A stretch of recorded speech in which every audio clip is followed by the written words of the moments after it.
धन्यवाद अध्यक्ष महोदया।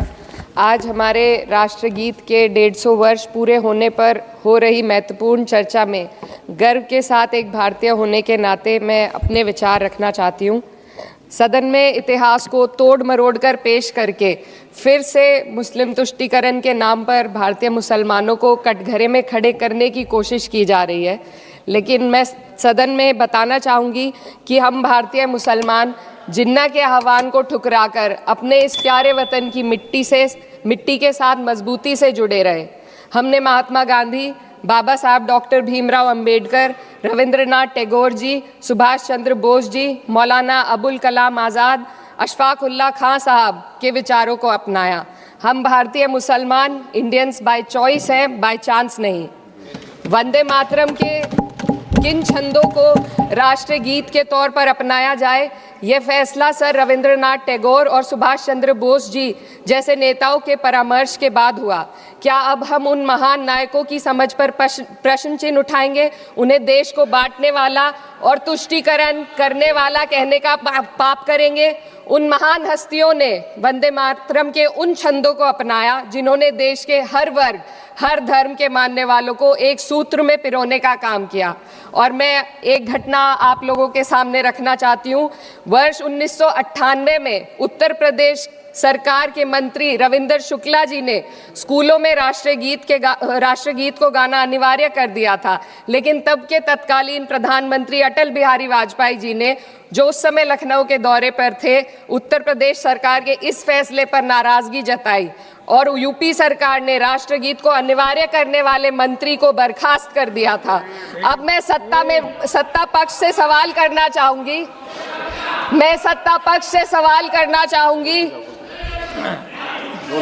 बोलने दीजिए।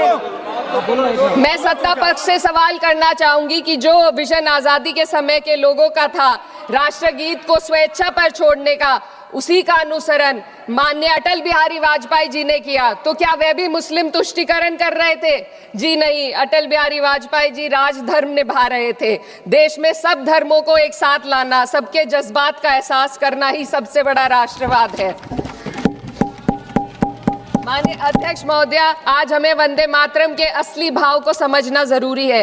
यह गीत तो देश के जल, जंगल, जमीन, हरियाली और निर्मल हवा की वंदना को समर्पित है। यह भारत की जन जन की मंगल कामना करता है कि भारत का हर नागरिक स्वस्थ रहे, सुरक्षित रहे और सम्मान के साथ जी सके। सुजलाम सुफलाम का अर्थ है, सुनिए, ऐसा देश जहाँ स्वच्छ और पर्याप्त जल हो, जहाँ नदियाँ जिंदा हो, बहती हो, जीवन देती हो।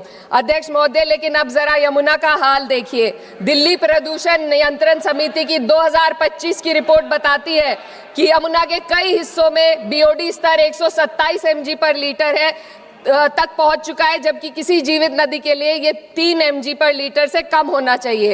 ये सिर्फ नदी का संकट नहीं है, ये किसान का संकट है। नमामि गंगे के नाम पर हजारों करोड़ रुपए खर्च हो गए, लेकिन सच्चाई ये है कि आज भी गंगा और यमुना के किनारे किसान मजबूरी में उसी जहरीली पानी से खेती कर रहा है। वही जहर अनाज में उतरता है और वही जहर किसान की जिंदगी को धीरे धीरे खत्म कर देता है। अध्यक्ष महोदय, जब पानी जहर हो जाएगा तो सुजलाम कैसे होगा? जब किसान बर्बाद होगा तो सुफलाम कैसे होगा? मलयज शीतलम, मलय का अर्थ है मलय पर्वत से बहने वाली ठंडी, सुगंधित, चंदन जैसी हवा जो जीवन देती है, बीमारी नहीं। आज मैं इस सदन से पूछना चाहती हूँ, क्या आज के भारत की हवा मलयज शीतलम है? नहीं अध्यक्ष जी, बस संसद से बाहर कदम रखिए, एक गहरी सांस लीजिए। ये चंदन की महक नहीं, ये जहर है जो आपके हमारे फेफड़ों में उतर रहा है। दुनिया के 20 सबसे प्रदूषित शहरों में से 13 भारत में है। दिल्ली की हवा में सांस लेना मानो रोज 20 सिगरेट पीने जैसा हो। भारत हर साल सर्दियों में जहरीली हवा के प्रकोप में घिर जाता है। AQI गंभीर स्तर पर आ जाता है। ठंडी हवा का सपना अब गैस चेंबर की हकीकत बन चुका है। हम वो देश हैं जहां सरकार प्रकृति पर बने गीत का मान मर्दन तो करती है, पर उसी प्रकृति, जंगल, हवा, पेड़ को बचाने वाले कानूनों को धीरे धीरे खुद ही खत्म कर रही है। ये है आज के हमारे मलयज शीतलम की अफसोसजनक सच्चाई। अगर हम हवा को साफ नहीं कर पाए तो न सुजलाम बचेगा, न सुफलाम बचेगा। माननीय अध्यक्ष महोदया, सस्य श्यामलम का अर्थ है ऐसा देश जहां उपजाऊ जमीन हो, जहां खेत फसल से भरे हो और किसान कर्ज और निराशा में न डूबा हो। आज किसान सिर्फ मौसम से नहीं लड़ रहा, वह प्रदूषण, नीतियों की बेरुखी और सिस्टम की नाइंसाफी से लड़ रहा है। एक तरफ कॉरपोरेट के लोन माफ होते हैं, दूसरी तरफ किसान को उसकी वाजिब एमएसपी भी नहीं मिल पाती है। आप ग्लोबल सुपर पावर बनने की बात करते हैं, लेकिन हमारी पर कैपिटा इनकम दुनिया में 136वें नंबर पर है।